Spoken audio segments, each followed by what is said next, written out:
जय मणिकर्णिका दोस्तों। हाल ही में जो कुणाल कामरा है, एक कॉमेडियन है, इनके साथ जो हुआ है काफ़ी सालों पहले मेरे साथ भी हुआ था और कई लोगों ने मजाक बनाया था।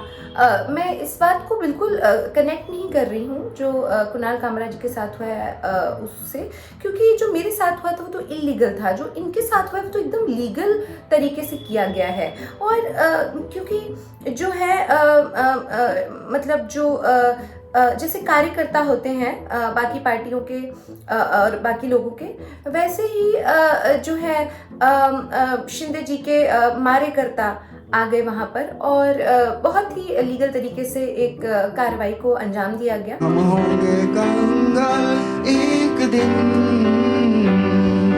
देखिए, कुछ सालों पहले जो है हावियर बारडम और कोइन ब्रदर्स की एक फिल्म आई थी। मैंने स्क्रीन राइटिंग का कोर्स भी किया है अमेरिका से, आपको धीरे धीरे पता चलेगा। एनीवे, तो वो फिल्म आई थी no country for old man. आज मैं कहना चाहती हूँ no country for bold man, क्योंकि एक कार्रवाई को अंजाम दिया जाता है पूरी लीगल तरीके से और सब लोग उसको क्रिटिसाइज करने में लग जाते हैं। मतलब कि कोई इस देश में बोल्ड नहीं बचा है। सभी इटली के लोगों के नीचे दबकर इटैलिक्स हो गए हैं, बोल्ड नहीं रहे हैं।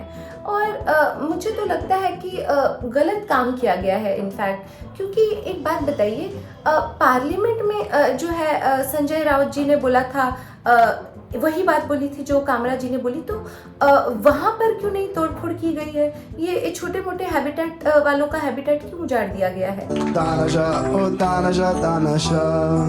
देखिए, हमारे जो परम पूज्य परम पिता मोदी जी हैं, उन्होंने तो कुछ नहीं बोला। कुणाल ने तो उनका भी मजाक उड़ाया था, उन पर भी गाना बनाया था, लेकिन उन्होंने कहा कितने सहनशील और दयालु है। देखिए, उन्होंने कहा कि शिंदे जी ने तो एक बार उन्हें गर्भवती तक कह दिया था, तो जब मैं उन्हें माफ कर सकता हूँ तो फिर ये कुणाल कामरा तो क्या चीज है? उन्होंने इग्नोर कर दिया। आणि एक गर्भवती आदरणीय मोदी जी कब हो गया ये?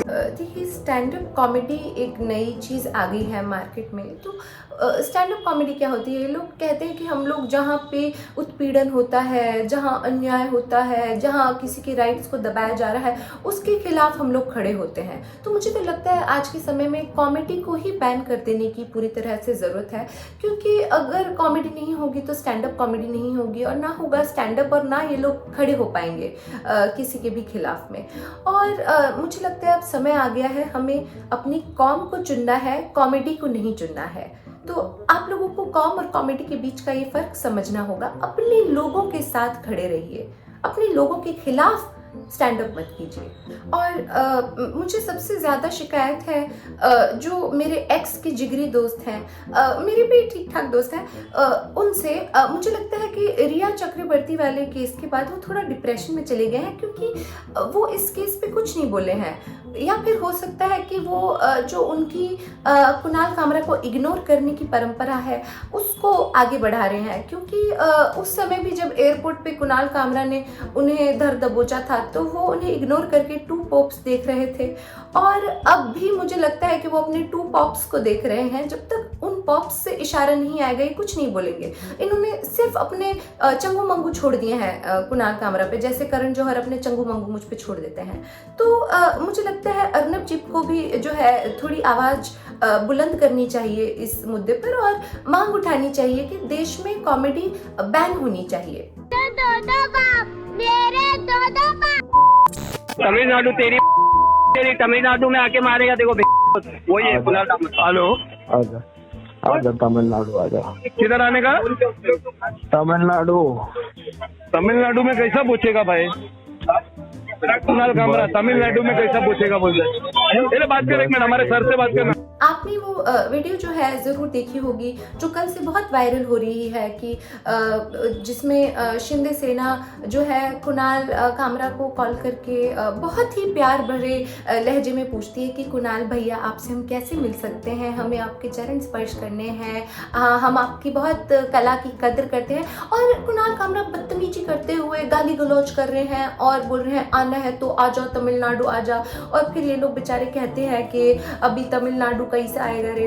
तो मुझे उनसे कहना है कि आप परेशान मत होइए, आप शिंदे के परिंदे हैं, आप तो उड़ के भी पहुंच जाएंगे।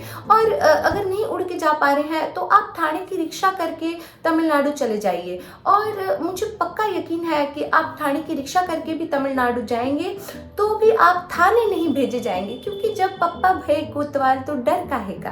ठाणे आणि पुण्यामध्ये टॅक्सी रिक्षा इथेनॉल अपना प्रोडक्ट है, समझ रहे हो? देखिए जो ठाणे की रिक्शा है वो इथेनॉल पे चलती है और जो शिंदे जी के परिंदे जी हैं वो भी इथेनॉल पे चलते हैं। तो असल में गलती उनकी नहीं है, गलती इथेनॉल की है। उन्होंने इथेनॉल का सेवन कर लिया, उसके बाद में जाकर के हैबिटेट उजाड़ दिया और कुणाल के वेन्यू पर कुदाल चला दी। तो हमें असल चीज़ को क्रिटिसाइज करना चाहिए जो है इथेनॉल, क्योंकि इथेनॉल लेने के बाद ही तेल लेने गई उनकी डिसेंसी, हेल इमर्जन्सी। मी काहीच चुकीचं केलेलं नाही। रिक्षावाल्याला रिक्षावाला म्हणणं, गद्दाराला गद्दार म्हणणं, चोराला चोर म्हणणं, लफंग्याला लफंगा म्हणणं, हा काय देशद्रोह असतो का? गद्दारों को गद्दार करना ये किसी पर हमला करने की बात नहीं है। जो गद्दार है वो गद्दार है।